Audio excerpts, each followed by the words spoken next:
ने थके हैं पैर अभी ने हिम्मत हारी है। ने थके हैं पैर अभी ने हिम्मत हारी है। जज्बा है जीतने का इसलिए सफर जारी है। इसलिए सफर जारी है।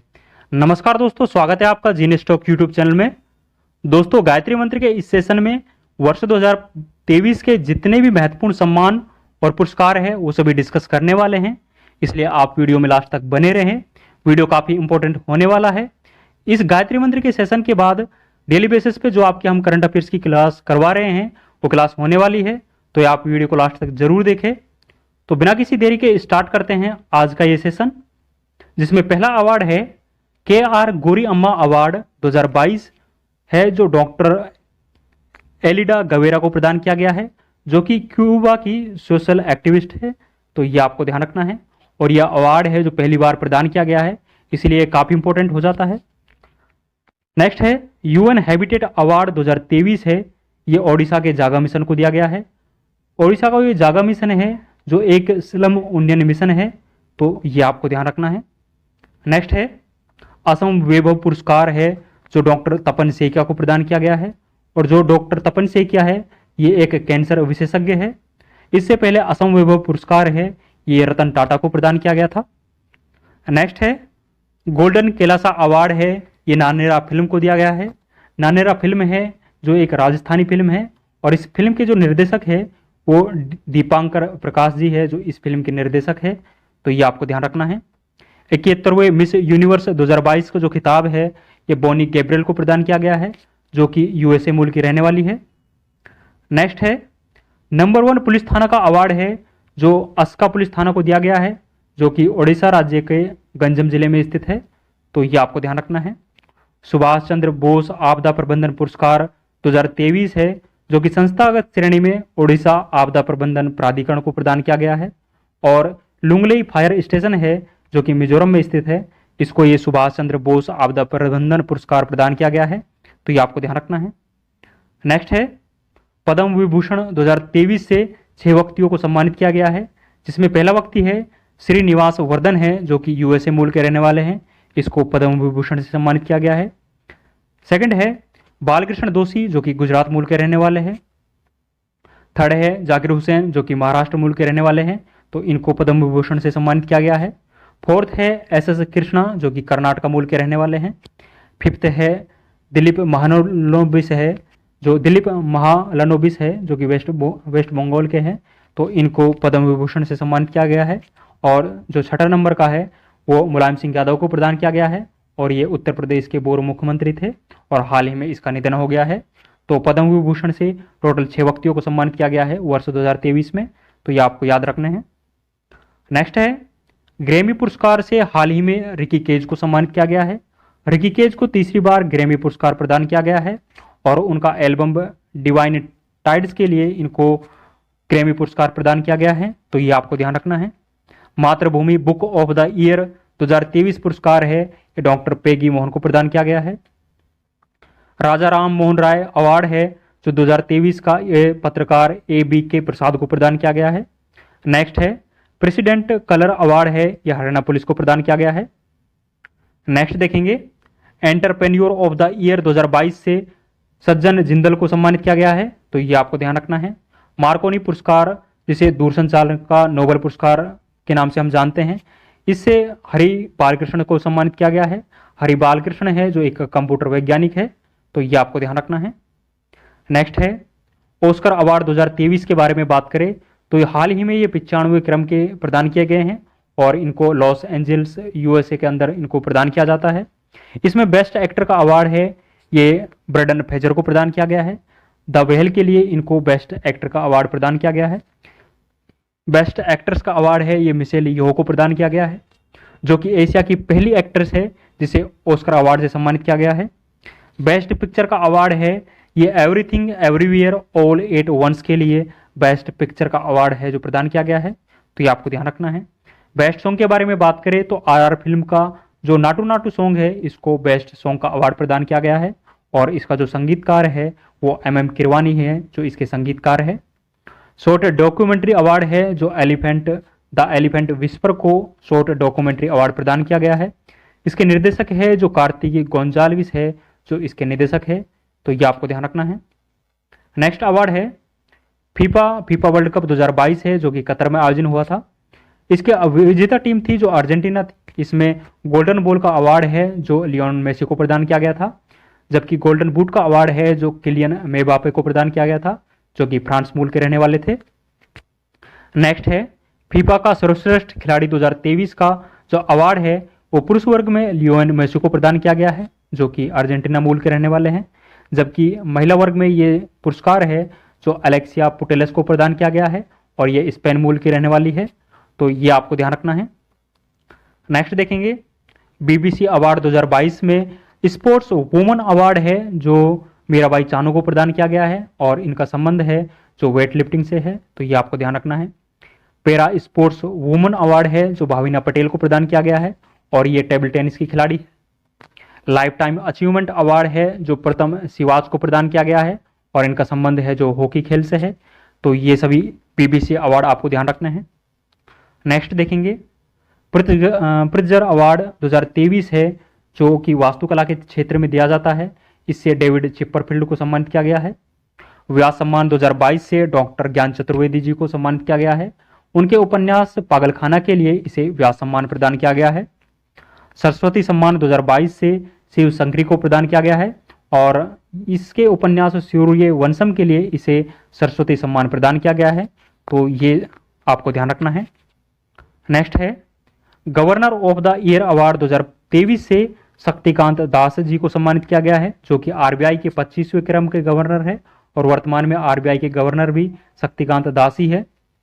Partnership for healthy cities award 2023 से बेंगलुरु को सम्मानित किया गया है और यह अवार्ड है जो WHO के द्वारा प्रदान किया जाता है। नेक्स्ट देखेंगे स्पिरिट ऑफ द क्रिकेट है जो आसिफ शेख को प्रदान किया गया है, जो कि नेपाल के क्रिकेट खिलाड़ी है। एबल पुरस्कार जिसे गणित का नोबल के नाम से हम जानते हैं, ये 2023 के लिए लुइस कैपरली को प्रदान किया गया है। वन्यजीव संरक्षण पुरस्कार 2023 से आलिया मीर को सम्मानित किया गया है, जो कि जम्मू कश्मीर मूल की रहने वाली है, तो ये आपको ध्यान रखना है। चिल्ड्रन चैंपियन अवार्ड 2023 से सम्मानित किया गया है जो तपोवन को किया गया है, जो कि एक असम का एनजीओ है, तो ये आपको ध्यान रखना है। नेक्स्ट देखेंगे जैन नेक्स्ट एंटरप्रेन्योर अवार्ड से ईसा अंबानी को सम्मानित किया गया है। Knight of the legion of honour award से किरण नादर और एन चंद्रशेखर को सम्मानित किया गया है और knight of the legion of honour award है ये फ्रांस का सर्वोच्च सम्मान है। The order of the white eagle से जेलेंस्की को सम्मानित किया गया है और the order of the white eagle है जो कि पोलैंड का सर्वोच्च नागरिक सम्मान है। जेलेंस्की है जो यूक्रेन के वर्तमान में राष्ट्रपति है, तो ये पॉइंट्स आपको ध्यान रखना है। नेक्स्ट है वैक्सीन इंडस्ट्री एक्सीलेंस अवार्ड से भारत बायोटेक को सम्मानित किया गया है, जो कि हैदराबाद में स्थित है। फेमिना मिस इंडिया अवार्ड 2023 से नंदिनी गुप्ता को सम्मानित किया गया है, ये कोटा राजस्थान की रहने वाली है। संतोकबा मानवतावादी पुरस्कार से सोनम वांगचुक को सम्मानित किया गया है। लता दीनानाथ मंगेशकर अवार्ड जो कि दूसरे नंबर का दिया गया था, यह आशा भोसले को प्रदान किया गया है, जबकि पहला लता दीनानाथ मंगेशकर अवार्ड है ये भारतीय प्रधानमंत्री नरेंद्र मोदी को दिया गया था। ग्लोबल गोल्ड अवार्ड है जो पावर ग्रिड कॉरपोरेशन है जो कि 11वीं महारत्न कंपनी है, तो इसको प्रदान किया गया है, तो ये आपको ध्यान रखना है। नेक्स्ट है फिल्म फेयर अवार्ड जो कि मुंबई में आयोजन हुआ है इनका और 68वें क्रम के फिल्म फेयर अवार्ड है जो हाल ही में प्रदान किए गए हैं। इसमें बेस्ट फिल्म का अवार्ड है जो गंगूबाई काठियावाड़ मूवी है, इसको बेस्ट फिल्म का अवार्ड प्रदान किया गया है। बेस्ट एक्ट्रेस का अवार्ड है जो आलिया भट्ट को प्रदान किया गया है। मूवी है जो गंगूबाई काठियावाड़ है, इसके लिए इसे बेस्ट एक्ट्रेस का अवार्ड प्रदान किया गया है। बेस्ट एक्टर का अवार्ड है ये राजकुमार राव को प्रदान किया गया है। लाइफ टाइम अचीवमेंट अवार्ड है जो प्रेम चोपड़ा को प्रदान किया गया है, तो ये सभी आपको जो फिल्म फेयर अवार्ड है जो कि 68वें क्रम के हैं, ये आपको ध्यान रखना है। नेक्स्ट है ग्रीन वर्ल्ड अवार्ड 2023 से चेन्नई मेट्रो को सम्मानित किया गया है। पुलित्जर अवार्ड 2023 से न्यूयॉर्क टाइम को सम्मानित किया गया है, इसे अंतर्राष्ट्रीय रिपोर्टिंग श्रेणी में पुलित्जर अवार्ड दिया गया है। केरल शील्ड पुरस्कार 2023 से फातिमा असगर को सम्मानित किया गया है, तो ये आपको ध्यान रखना है। नेक्स्ट है हाल ही में लॉरियस स्पोर्ट्स अवार्ड 2023 प्रदान किया गया है। इसमें स्पोर्ट्समैन अवार्ड है जो लियोन मेसी को प्रदान किया गया है, जबकि स्पोर्ट वुमन अवार्ड है जो सैली फ्रेजर को प्रदान किया गया है, जो कि एक जमैका की एथलीट है। तो ये आपको ध्यान रखना है। नेक्स्ट है डॉक्टर BR अंबेडकर पुरस्कार 2023 से यूपी के मुख्यमंत्री योगी आदित्यनाथ से को इसे सम्मानित किया गया है। तो ये आपको ध्यान रखना है। नेक्स्ट देखेंगे सागर श्रेष्ठ सम्मान से कोच शिपोर्ट को सम्मानित किया गया है। नेक्स्ट है यूके एशियन फिल्म फेस्टिवल 2023 से भगवान भरोसे फिल्म को सम्मानित किया गया है और इसके जो निदेशक है वो शीलादित्य बोरा है, जो भगवान फिल्म के निदेशक है। नेक्स्ट देखेंगे हाल ही में भारतीय प्रधानमंत्री को Papua New Guinea, Fiji, Palau और मिस्र देश का सर्वोच्च नागरिक सम्मान है जो प्रदान किया गया है। और हाल ही में सूरीनाम का जो सर्वोच्च नागरिक सम्मान पुरस्कार है ये भारतीय राष्ट्रपति द्रौपदी मुर्मू को प्रदान किया गया है। नेक्स्ट है अंतर्राष्ट्रीय बुकर पुरस्कार 2023 से जॉर्जी गोस्पिडनोव को सम्मानित किया गया है। ये बुल्गारिया मूल की रहने वाली है और इनके उपन्यास टाइम शेल्टर के लिए इसे अंतर्राष्ट्रीय बुकर पुरस्कार प्रदान किया गया है। नेक्स्ट देखेंगे आईफा अवार्ड 2023 है, जो इनका आयोजन तो अबू धाबी यूएई के अंदर इनका आयोजन होता है और इसमें बेस्ट फिल्म का अवार्ड है जो दृश्यम 2 मूवी को दिया गया था, जबकि बेस्ट एक्ट्रेस का अवार्ड है जो ऋतिक रोशन को दिया गया था विक्रम वेदा मूवी के लिए, जबकि बेस्ट एक्ट्रेस का अवार्ड है जो आलिया भट्ट को प्रदान किया गया था गंगूबाई मूवी के लिए। उत्कृष्ट उपलब्धि अवार्ड है जो कमल हासन को प्रदान किया गया था। तो ये सारे अवार्ड जो आईफा अवार्ड में दिए गए थे, तो ये आपको ध्यान रखना है। नेक्स्ट है क्षेत्रवा कान फिल्म फेस्टिवल है, इसमें पार्लियामेंट्री अवार्ड है जो anatomy of the fall film के लिए दिया गया है। इसके जो निदेशक है वो जस्टिन ट्राइड है जो इसके निदेशक है। और मानद पार्लियामेंट्री अवार्ड है जो माइकल डगलस को प्रदान किया गया है। तो कान फिल्म फेस्टिवल के दौरान ये 2 अवार्ड है जो महत्वपूर्ण है, ये दोनों ही अवार्ड आपको ध्यान रखने हैं। और कान फिल्म फेस्टिवल है जो प्रत्येक साल इसका आयोजन है जो फ्रांस में होता है और इस वर्ष इस क्षेत्रव्य क्रम का आयोजन हुआ है, तो ये आपको ध्यान रखना है। नेक्स्ट है डेग हैमर स्कोल्ड मेडल है जो हाल ही में शांति अभियान के तहत 3 व्यक्तियों को प्रदान किया गया है, जिसमें शिशुपाल सिंह और सांवला राम बिश्नोई और साबिर ताहिर अली है जो इनको डेग हैमर स्कोल्ड मेडल प्रदान किया गया है। इसमें शिशुपाल सिंह और सांवला राम बिश्नोई है ये राजस्थान मूल के रहने वाले हैं। 57वां ज्ञानपीठ पुरस्कार है जो दामोदर मोजो को प्रदान किया गया है और 56वां ज्ञानपीठ पुरस्कार है जो नीलमणि फूपन को प्रदान किया गया था। तो ये सारे इंपॉर्टेंट अवार्ड जो वर्ष 2023 के अब तक दिए गए हैं ये हमने डिस्कस किए हैं, जो कि काफ़ी इंपॉर्टेंट है। तो आपको ये कैसा लगा गायत्री मंत्र का ये सेशन, आप कमेंट बॉक्स में ज़रूर से बताएं। यदि आपको ये पसंद आया है तो प्लीज़ वीडियो को लाइक करें और यदि आपने अभी तक हमारे चैनल को सब्सक्राइब नहीं किया है तो प्लीज़ चैनल को सब्सक्राइब करें। तो बिना किसी देरी के स्टार्ट करते हैं आज की अपनी फूल पत्ती वाली क्लास।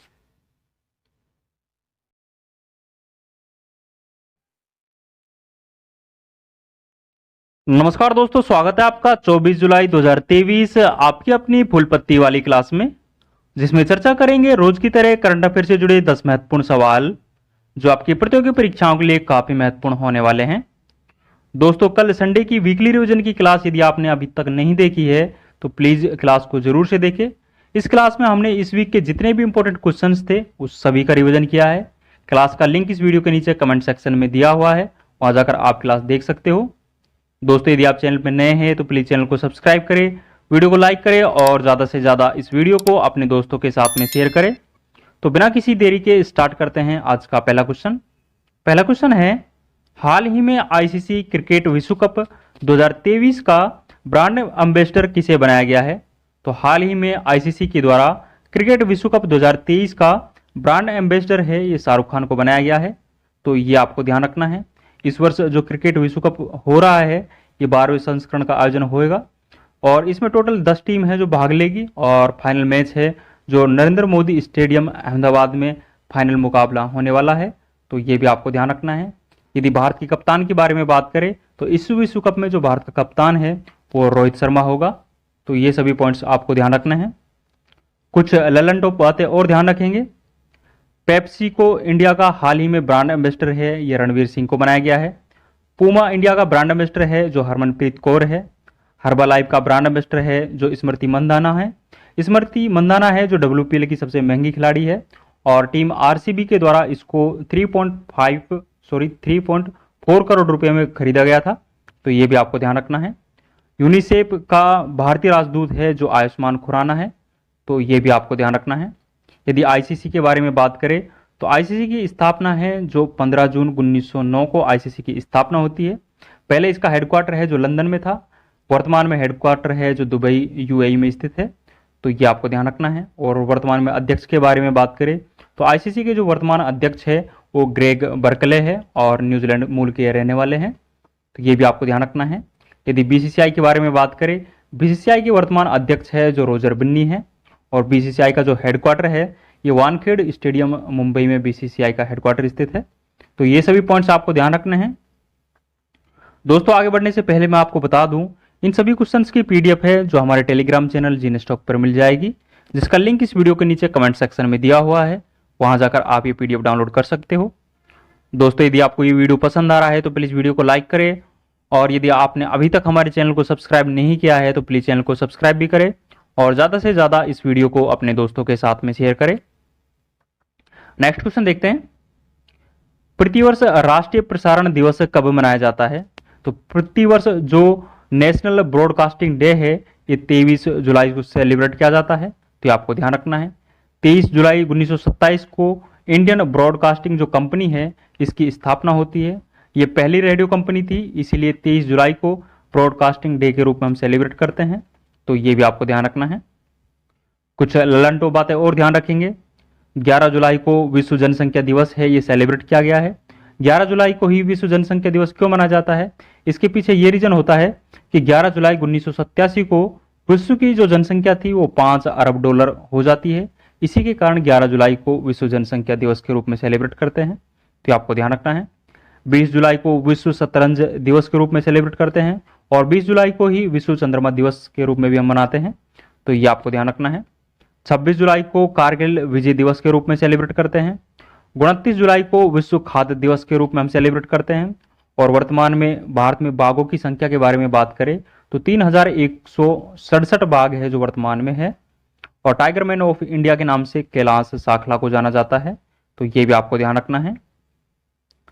काम की बात में देखते हैं दूरदर्शन के बारे में। दूरदर्शन का जो ध्येयवाक्य है वो सत्यम शिवम सुंदरम दूरदर्शन का ध्येयवाक्य है।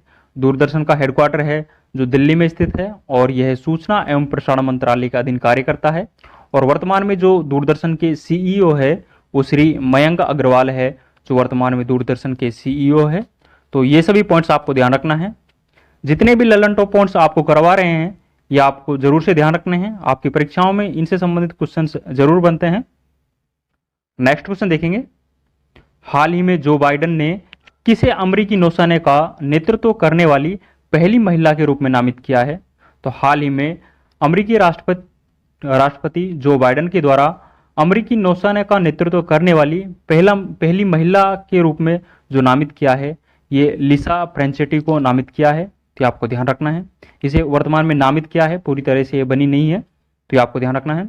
और यूएसए में सर्वाधिक कार्यकाल वाले राष्ट्रपति के बारे में बात करें तो वो फ्रैंकलिन रूजवेल्ट है जो यूएसए में सर्वाधिक कार्यकाल वाले राष्ट्रपति थे। तो ये भी आपको ध्यान रखना है। कुछ लल्लनटो बातें और ध्यान रखेंगे।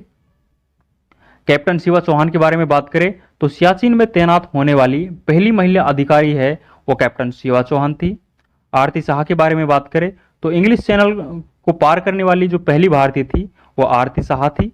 मतलब पहली जो भारतीय महिला थी वो आरती साहा थी। यदि पुरुष के बारे में बात करें तो इंग्लिश चैनल को पार करने वाला जो पहला पुरुष था वो मिहिर सेन था। तो ये भी आपको ध्यान रखना है। शालिजा धामी के बारे में बात करें तो शालिजा धामी है जो भारतीय वायुसेना की पहली महिला अधिकारी है। दीपिका मिश्रा है जो वायुसेना की पहली महिला अधिकारी है जिसे वीरता पुरस्कार है जो प्रदान किया गया है। तो ये भी आपको ध्यान रखना है। काम की बात में और देखते हैं, डॉक्टर एस विसेंट राजकुमार है, इसे इंटरनेशनल माइलोमा फाउंडेशन का हाल ही में अध्यक्ष बनाया गया है। तो ये भी आपको ध्यान रखना है। नेक्स्ट क्वेश्चन देखेंगे, हाल ही में कोरिया ओपन बैडमिंटन टूर्नामेंट का युगल खिताब किसने जीता है? तो हाल ही में जो कोरियाई ओपन बैडमिंटन टूर्नामेंट का आयोजन हुआ है इसमें युगल खिताब है जो सात्विक और चिराग की जोड़ी के द्वारा जीता गया है जो कि भारतीय बैडमिंटन खिलाड़ी है। और इस कोरिया ओपन बैडमिंटन में जो उपविजेता है वो इंडोनेशिया के खिलाड़ी फजर और मोहम्मद रियान है जो इसमें उपविजेता रहते हैं। तो ये भी आपको ध्यान रखना है। कुछ ललनटो बातें और ध्यान रखेंगे। हाल ही में इंडोनेशिया और स्विस ओपन भी सात्विक और चिराग की जोड़ी के द्वारा जीती गई है। कनाडा ओपन का खिताब है जो लक्ष्य सेन के द्वारा जीता गया है। ऑरलियंस ओपन का जो खिताब है ये प्रियांशु राजावत के द्वारा जीता गया है। और हाल ही में जो मलेशिया ओपन हुआ है इसका खिताब है जो एच प्रणॉय के द्वारा जीता गया है। तो ये भी आपको ध्यान रखना है। काम की बात में और देखते हैं। वर्ष 2022 का जो मेजर ध्यानचंद खेल रत्न पुरस्कार है ये शरद कमल को प्रदान किया गया है और यह एक टेबल टेनिस खिलाड़ी है। और वर्ष 2022 में जो थॉमस कप जीता था ये भारत के द्वारा जीता गया था और भारत के द्वारा पहली बार थॉमस कप को जीता गया था और फाइनल में इनके द्वारा इंडोनेशिया देश को हरा के भारत ने फाइनल में थॉमस कप को जीता था। तो ये भी आपको ध्यान रखना है। नेक्स्ट क्वेश्चन देखेंगे। हाल ही में विश्व चैंपियनशिप में रजत पदक जीतने वाली दुनिया की पहली आर्मलेस महिला पैरा तीरंदाज शीतल देवी का संबंध किस राज्य से है? तो हाल ही में जो विश्व चैंपियनशिप आयोजित हुई है इसमें रजत पदक जीतने वाली जो पहली आर्मलेस महिला पैरा तीरंदाज है शीतल देवी, इसका संबंध है जो जम्मू कश्मीर से है। और इस विश्व चैंपियनशिप का जो आयोजन है ये चेक गणराज्य में हुआ है। तो ये भी आपको ध्यान रखना है। कुछ ललंडो बातें और ध्यान रखेंगे। हाल ही में महिला विश्व मुक्केबाजी चैंपियनशिप का आयोजन है ये भारत में हुआ है और इस विश्व मुक्केबाजी चैंपियनशिप का जो ब्रांड एम्बेसडर था वो फरहान अख्तर और एमसी मैरी कॉम है जो महिला विश्व मुक्केबाजी चैंपियनशिप की ब्रांड एम्बेसडर थी।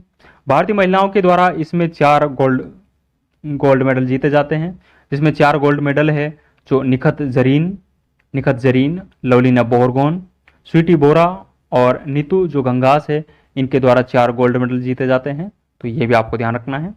भवानी देवी का संबंध है जो तलवारबाजी से है।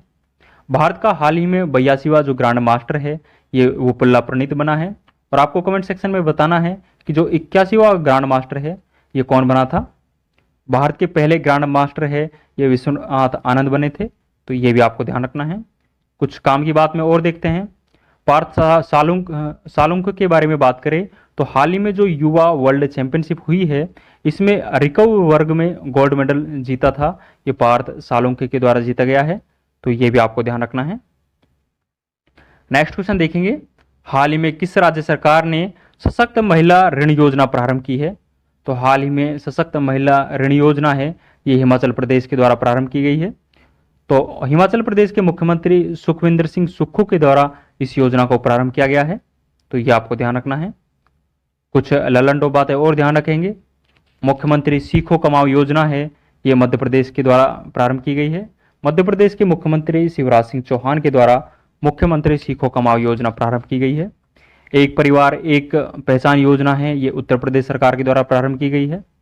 मोघर योजना है ये ओडिशा सरकार के द्वारा प्रारंभ की गई है। तो ये भी आपको ध्यान रखना है।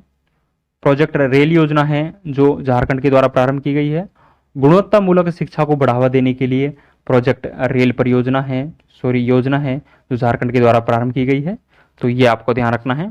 और हाल ही में केंद्र सरकार के द्वारा महिला सम्मान बचत योजना प्रारंभ की गई है। इसमें महिलाओं को 2 लाख रुपए तक की राशि है जो 2 वर्ष के लिए मुहैया कराई जाएगी जो कि 7.5% ब्याज दर पर केंद्र सरकार ये राशि मुहैया कराने वाली है। तो ये भी आपको ध्यान रखना है। नेक्स्ट क्वेश्चन देखेंगे। हाल ही में चर्चा में रहा भारत का पहला निजी हिल स्टेशन लवासा कहाँ स्थित है? हाल ही में चर्चा में रहा जो भारत का पहला निजी हिल स्टेशन लवासा है ये पुणे महाराष्ट्र में स्थित है और ये पुणे के जो पश्चिम घाट पर स्थित है। तो ये भी आपको ध्यान रखना है। इस हिल स्टेशन की स्थापना है जो साल 2000 में इस हिल स्टेशन की स्थापना होती है और हिंदुस्तान कंस्ट्रक्शन कंपनी के द्वारा इसकी स्थापना की जाती है। तो ये भी आपको ध्यान रखना है। कुछ ललंटो बातें और ध्यान रखेंगे। थालघाट दर्रा है ये मुंबई से नासिक को जोड़ता है जबकि भोरघाट दर्रा है जो मुंबई से पुणे को जोड़ता है। तो ये आपको ध्यान रखना है। सतपुड़ा की सबसे ऊंची चोटी है ये धूपगढ़ है जो कि मध्य प्रदेश में स्थित है। नीलगिरी की सबसे ऊंची चोटी के बारे में बात करें तो वो दोदा बेटा है। ट्रांस हिमालय में कौन कौन सी श्रेणियां पाई जाती है?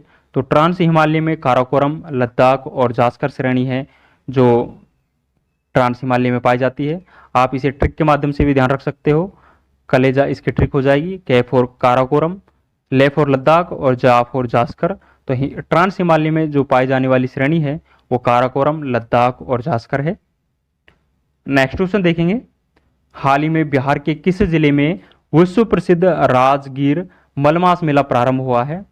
तो हाल ही में जो राजगीर मलमास मेला है ये नालंदा जिले में प्रारंभ हुआ है और ये जो मेला है 3 साल में एक बार सेलिब्रेट किया जाता है, इसलिए काफी इंपॉर्टेंट हो जाता है। कुछ ललंटो बातें और ध्यान रखेंगे। सरहुल फेस्टिवल है ये झारखंड में सेलिब्रेट किया जाता है। खारची महोत्सव है ये त्रिपुरा में सेलिब्रेट किया जाता है। बोनालू फेस्टिवल है ये तेलंगाना में सेलिब्रेट किया जाता है और फूलदेई फेस्टिवल है ये उत्तराखंड में सेलिब्रेट किया जाता है। कुछ काम की बात और देखते हैं। नालंदा विश्वविद्यालय की स्थापना है ये कुमारगुप्त के द्वारा की जाती है और यदि बौद्ध संगीति के बारे में बात करें तो 4 बौद्ध संगीतियों का आयोजन है जो 4 स्थानों पर हुआ था और चारों के शासक आपको ध्यान रखने हैं। पहली बौद्ध संगीति है इसका आयोजन है जो राजगीर में होता है। दूसरी बौद्ध संगीति का आयोजन वैशाली में होता है। तीसरी बौद्ध संगीति का आयोजन है जो पाटलिपुत्र में होता है और चौथी बौद्ध संगीति है इसका आयोजन है जो कुंडलवन में होता है। तो आप इसे ट्रिक के माध्यम से भी ध्यान रख सकते हो। आर, वी, पी और के इसकी ट्रिक हो जाएगी। R for Rajgiri, V for Vaishali, P for Pataliputra और के फॉर कुंडलवन। तो आर, वी, पी के ट्रिक से आप स्थान का नाम ध्यान रख सकते हो। यदि राजा के मतलब शासक का नाम यदि ध्यान रखना है तो वो भी आप ट्रिक के माध्यम से ध्यान रख सकते हो। ए इनके शासकों की ट्रिक हो जाएगी। ए के, ए फॉर अजातशत्रु, के for Kalashoka, A for Ashok और के फॉर कनिष्क। तो चारों बौद्ध संगीतियों में जो शासक रहे हैं तो उनकी ट्रिक भी आप ध्यान रख सकते हो। ए के, अजातशत्रु, कालाशोक, अशोक और कनिष्क इनके चारों शासक हो जाएंगे। तो यह आपको ध्यान रखना है। नेक्स्ट क्वेश्चन देखेंगे। हाल ही में मध्य प्रदेश का 54वां जिला किसे घोषित किया गया है? तो हाल ही में मध्य प्रदेश का जो 54वां जिला है ये नागदा को घोषित किया गया है। उज्जैन से अलग होकर ये मध्य प्रदेश का 54वां जिला बनने वाला है, तो आपको ध्यान रखना है। और 53वां जिला है ये मऊगंज को बनाया गया है जो कि रीवा से अलग होकर बना है, तो ये आपको ध्यान रखना है। कुछ ललंटो बातें और ध्यान रखेंगे। हाल ही में 19 जिले और 3 संभाग है जो घोषित किए हैं ये राजस्थान राज्य में किए हैं और राजस्थान में वर्तमान में 50 जिले और 10 संभाग हो जाते हैं और रामलुभाया समिति की सिफारिश से ये 19 जिले और 3 संभागों का गठन किया जाता है, तो ये आपको ध्यान रखना है। भारत का नवीनतम टाइगर रिजर्व है यह रानीपुर है जो कि उत्तर प्रदेश में स्थित है। भारत का एकमात्र जिला जिसकी सीमा 4 राज्यों से लगती है वो सोनभद्र जिला है जो कि उत्तर प्रदेश में स्थित है। 4 राज्य में बिहार, मध्य प्रदेश, झारखंड और छत्तीसगढ़ राज्य से इस सोनभद्र की सीमा लगती है। एशिया का पहला फ्लोटिंग फेस्टिवल है ये मंदसौर जिला मध्य प्रदेश में आयोजित हो रहा है, तो ये भी आपको ध्यान रखना है। आज का अंतिम क्वेश्चन देखेंगे। अंतिम क्वेश्चन है, हाल ही में किस राज्य सरकार ने खड़ग नदी बेसिन परियोजना को मंजूरी दी है?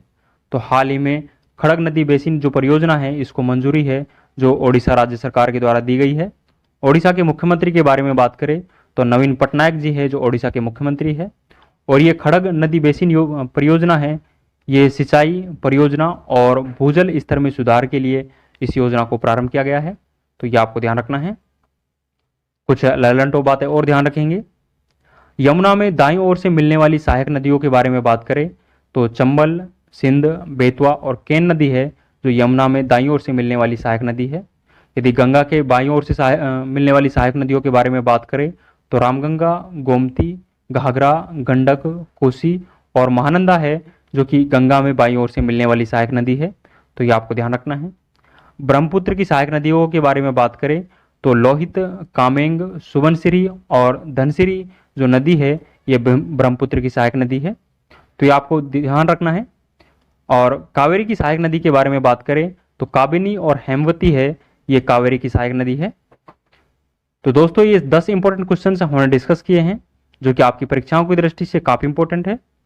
इन सभी 10 क्वेश्चन की जो PDF है वो हमारे टेलीग्राम चैनल जीनेस्टॉक पर मिल जाएगी, जिसका लिंक इस वीडियो के नीचे कमेंट सेक्शन में दिया हुआ है, वहां जाकर आप ये PDF डाउनलोड कर सकते हो। दोस्तों यदि आपको ये वीडियो पसंद आया है तो प्लीज़ वीडियो को लाइक करें और यदि आपने अभी तक हमारे चैनल को सब्सक्राइब नहीं किया है तो प्लीज़ चैनल को सब्सक्राइब भी करें और ज़्यादा से ज़्यादा इस वीडियो को अपने दोस्तों के साथ में शेयर करें। और यदि आप वीडियो से संबंधित कोई सुझाव देना चाहते हैं तो आप कमेंट सेक्शन में ज़रूर दें, आप सभी का सुझाव आमंत्रित है। तो आज के लिए बस इतना ही, मिलते हैं नेक्स्ट वीडियो में। थैंक यू, जय हिंद।